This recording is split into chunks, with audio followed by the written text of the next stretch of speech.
Hey there, who's ready to have a little fun?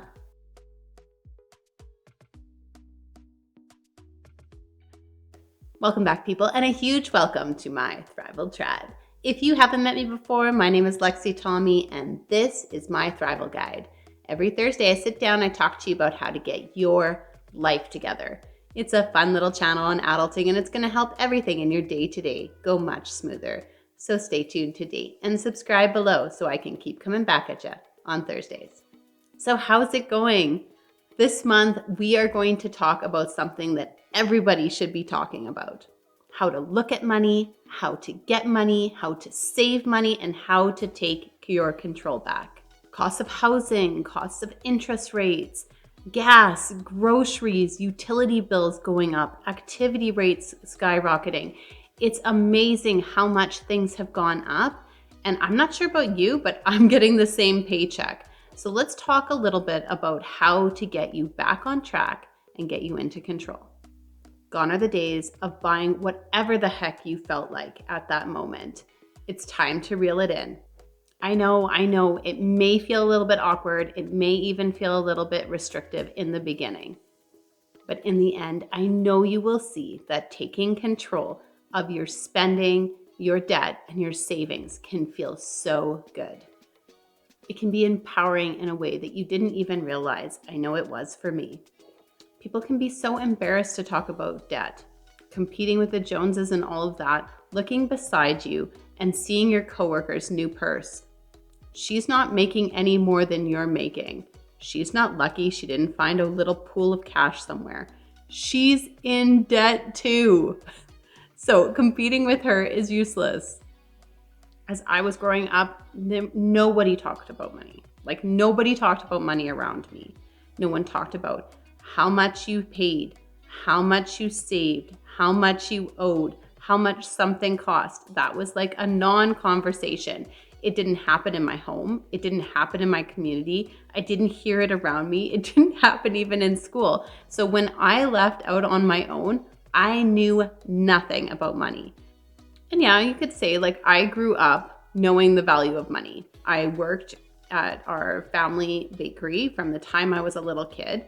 I knew how to work. I knew how to make money. So does that equal the value of money, or did I know nothing about money? And I'm going to go with the latter. I knew absolutely nothing about money. And I want to tell you that that's okay. That's an okay starting point because that's the majority of our generation. It just wasn't something that was talked about when we were growing up. I learned most of what I know about money from my husband.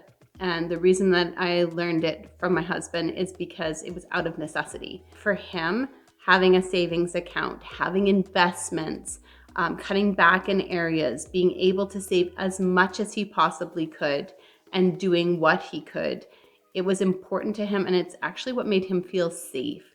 And so how can I not be invested in something that's meeting that need for my partner? Now, I don't want to sound like a dummy. I don't want to sound like I had a poor influence in my childhood. I didn't. That's just the way the generation was. But I'm going to tell you, for me, money came and money went. And that was just how life was. Life cost money. The end. Like that was it. But in order to make my partner feel safe, in order to build a secure life with him, I needed to figure out what money was actually about and what it meant for me. So I rolled up my sleeves and I dug in with him, and you can too.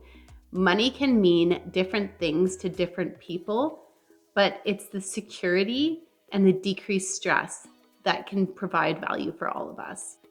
I learned about Ramsey's snowball debt in 2009 when we were expecting our daughter, and I was pregnant and I wanted to get rid of approximately $20,000 worth of student loan debt and other debt that had accumulated in my university days.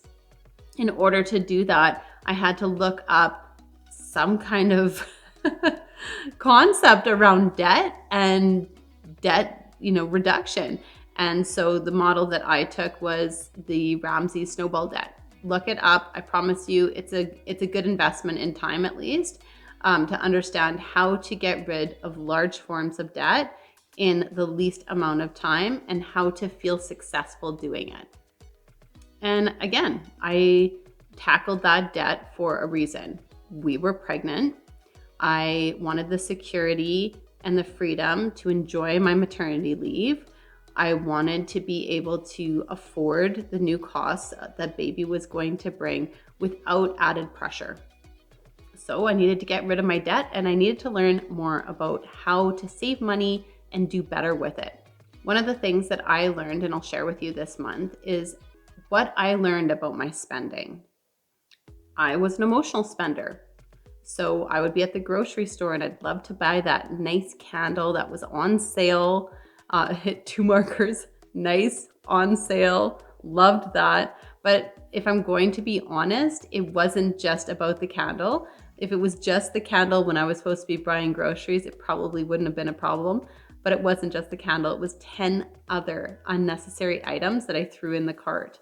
I realized that my impulse shopping was more like compulsion shopping, and that the trigger was being in a store.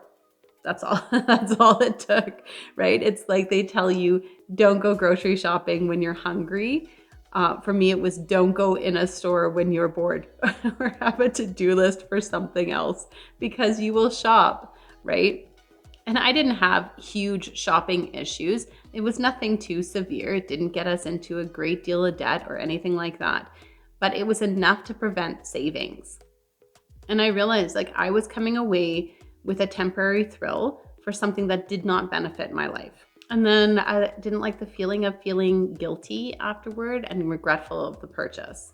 So I began to dig in and I learned how to cut back without affecting my day-to-day lifestyle and the things that I enjoy the most. I learned about the fluctuations in my spending, and the fluctuations were happening month to month, but I had to dig in and actually learn about what I was buying, what I was spending, so that I could see the fluctuations.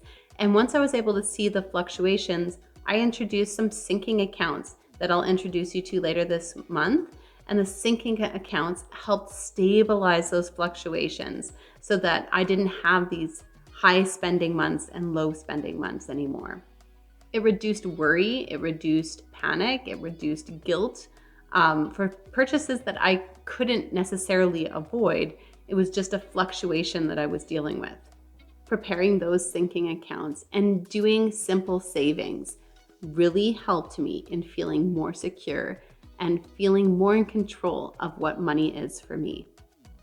So join me this month. I'm going to share a little with you, hopefully a few points you can absorb yourself and make your day a little easier. Reach out to me in the comments below. I love hearing from you. Like and subscribe so I can keep coming back every Thursday. I want to welcome Thrivers to my Thrival Tribe. We'll see you soon.